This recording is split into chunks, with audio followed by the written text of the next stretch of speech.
Ayan, maganda ulit tayo ng ating hapunan. Ayan, gagawa ako ng ensiladang labanos. Ayan yung aking suka at ito yung aking suka. Yung suka ko ay kaya ganyan ang kulay niyan. Sukang Iloko yan. Ayan. Sukang Iloko yan. Organic na suka. Suka sa tubo. Gawa tayo ng ensiladang, ano tawag dito? Labanos. Ayan, natin akot ko rin yung ating labanos.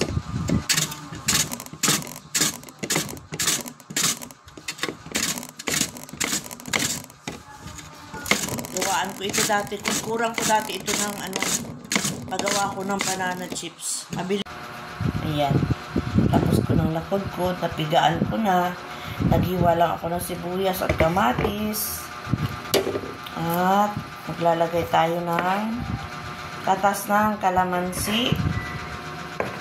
Okay na yan. Nalinis ang kamay ko. Gasan ko yan. Ang sarap nito sa inihaw o prito. Sarap po. Ensiladang labanos. Ayan. Meron na siyang kalamansi. At maglagay tayo ng konting suka. At syempre konting asin. Tansya-tansya na lang. Gawa ng baka umalat. Sayang naman yung ating ano. Yan, ginamay ko na at palinis ang kamay ko.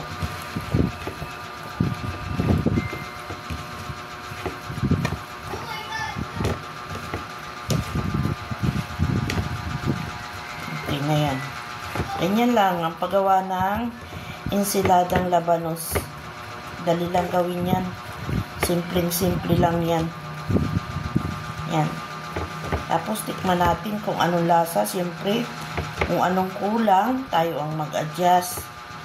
Ayan, mag-iihaw ako ng bangos para kapartner itong ensiladang labanos.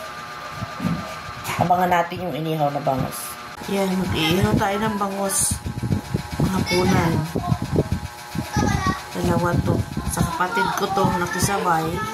Dahil ay siya ay busy. Sabay ko daw siya. Ito namang amin ay kalahati ilaang yan.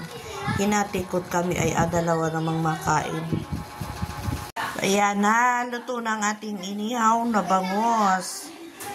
Ito sa kapatid ko to, sinabay ko laang dahil siya ay busy.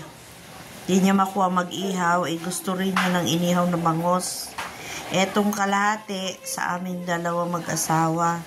Kaya ito ay kalahati, sobrang malaki yung bangos.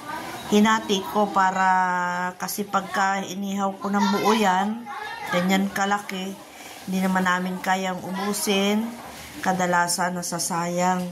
Kaya hinati ko yung kalahati gagawin kong daing bukas para ulam sa susunod na mga araw. Ayan ang aking inihaw na bangos. Partner ko yan sa ensiladang labanos. Yan, kain na tayo. Let's eat. Kain na tayo.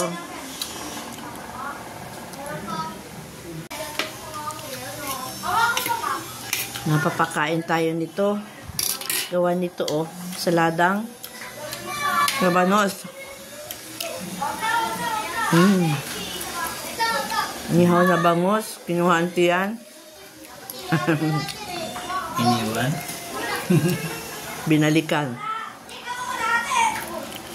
Tara na, kain na tayo. Thank you for watching. Salamat.